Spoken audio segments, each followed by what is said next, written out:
We painted our boat in the backyard with zero experience, and you can too. Check this out. We're gonna show you the steps that we took, the tools that we used, and a breakdown of how much everything cost. Most importantly, we're gonna show you the mistakes that we made so you can avoid them. If you've been thinking about taking on a project like this at home, this is the video that's gonna give you the confidence to do it yourself. You can do it. Let's get started. Like this here, a circle. We're gonna fill that in. Any little nicks that I find, using our Evercoat filler. The hardener. I'm gonna mix this up for a few minutes. We got about 5 to 7 minutes of working time with it. It had a lot more scratches. Go up here, here. I'll go back over. I'll wait for this to kick and sand it down. Be ready for primer. I'm gonna start sanding with a 120 all along the side.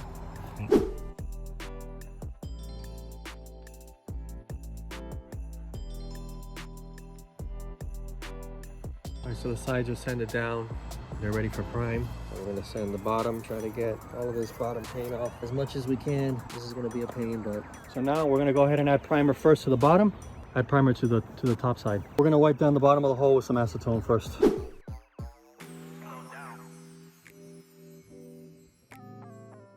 So we're gonna use the EZ-Prime from Pettit and the EZ-Poxy.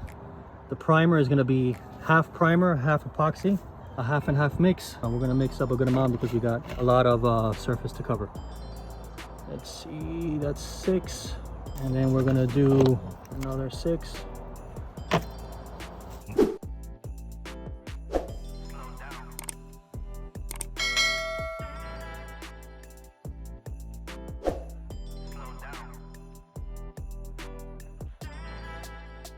Got a primer in. I got a lift now so I can get underneath the chines. Well, we're gonna finish primering the rest of it. We're gonna prime the whole boat, and then we're gonna sand with 220. I'm gonna start taping the top. We're gonna tape up all this rub rail to get this guy out of the way. Through holes are taped. Everything's wiped down. Let's get to priming. I'm gonna do half and half. All right, so we mixed that up. I got my roller ready, and I also have chip brush just to get into the corners. And again, this is just a primer, it doesn't have to be perfect.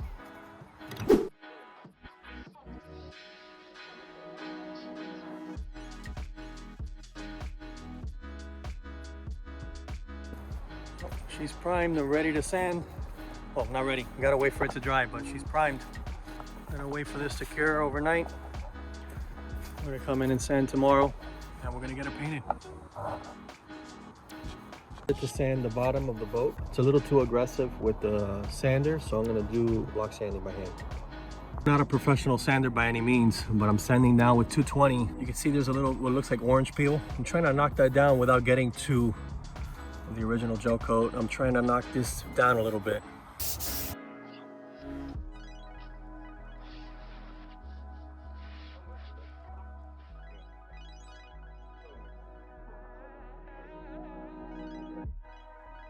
Put a lot more effort onto the sides because you can see the side.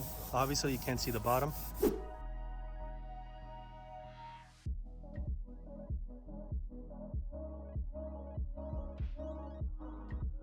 So we're gonna paint the bottom. We've prepped the top and the bottom of the trailer of Harbor Freight plastic. It was like 10 bucks. We primed. We sanded the whole bottom with 220. We wiped everything down with a dewaxer. We're ready to spray. We're gonna go with the Pettit EZ-Poxy semi-gloss white for the bottom. We're gonna spray this paint as best as we can. I don't have the ability to get this boat off the trailer. It's just too unlevel in this backyard. Whatever we can get with the roller, we'll get with the roller. We're not gonna use a thinner. I got good results without using a paint thinner, spraying the bracket that I had. So I'm just gonna spray this just the way it is with no thinner. We're using a filter, which helps get any of the impurities or anything that's in there. It doesn't clog up the gun and it's good. I'm using an HVLP gun from Harbor Freight that is $15, set to 25 PSI. The bottom knob on this gun should be set wide open, and that controls your pressure, which your regulator would control. The top left is the fan, should be open about 3/4 of the way, and your fluid delivery knob in the back that should be also open 3/4 of the way. I used the roll and tip method with a roller in one hand and a brush in the other while laying on my back to paint the bottom of the boat.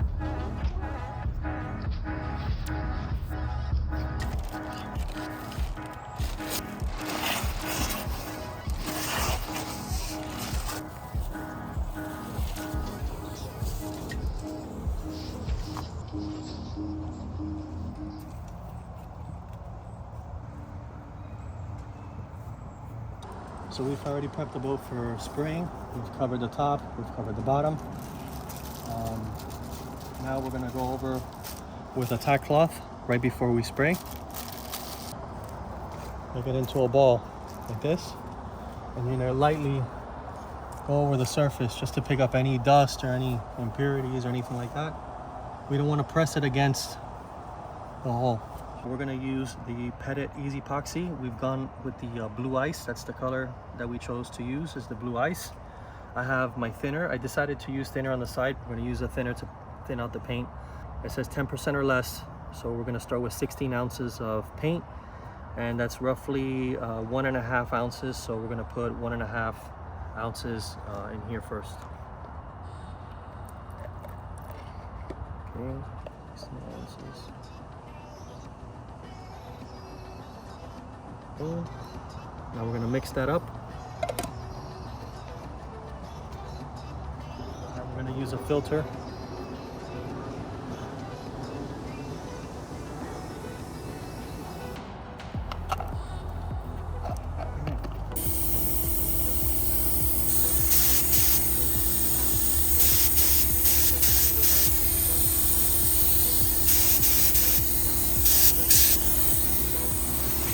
So this is how we're going to do it. We're going to do a very light coat.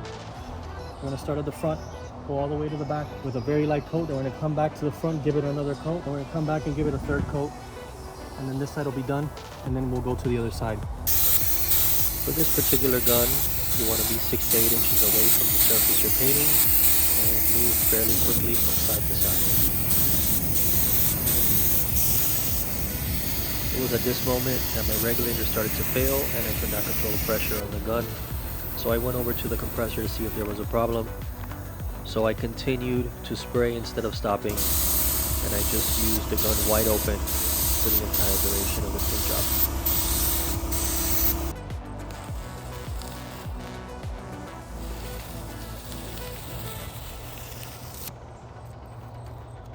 The boat wasn't a complete failure. I don't like how it came out. The regulator that I used, as you saw in the video, it failed. So I'm just gonna go ahead and do this the right way. I got myself a new setup with a regulator. I also put an inline filter just in case, even though I have a chiller already. Spent this much time on it, I might as well make it look pretty and make it look shiny. So sand now with 320 and then a 400 to get it nice and smooth. And we're gonna do one more coat of paint. So you can see it's ended down pretty smooth. A couple little spots like these I gotta go over. I don't know if you could see that on the camera. This I gotta go through again. That's it.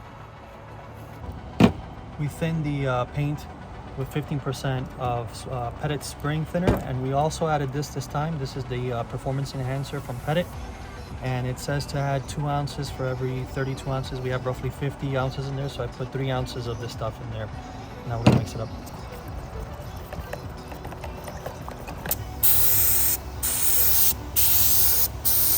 As you can see here, the gun was shooting a lot better.